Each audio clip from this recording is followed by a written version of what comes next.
Berikutnya kita masuk kepada step yang ketujuh, yang kita namai dengan asesmen.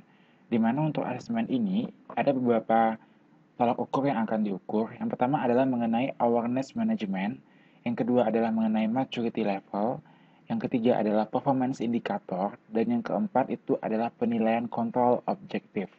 Nah, untuk asesmen itu sendiri ada beberapa langkah yang harus dikerjakan.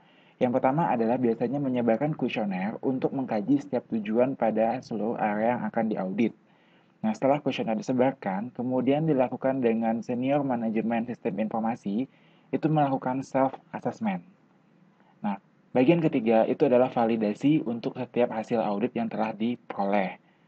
Nah, untuk asesmen untuk awareness management itu ada beberapa proses yang harus dilewati. Ini ada sekitar 10 proses, ini adalah 6 diantaranya, dan ini adalah keterangan nilainya. Jadi nilai 1 sampai skornya 5. Nanti diberi nilai di sini. Nah, ini untuk pertanyaannya, seperti apakah proses IT penting untuk kesuksesan perusahaan, atau apakah terlihat jelas siapa yang pada akhirnya bertanggung jawab untuk hasil akhir. Pertanyaan nomor 3, apakah proses dilakukan dengan cara formal? Nomor 4, apakah proses dilakukan dengan baik?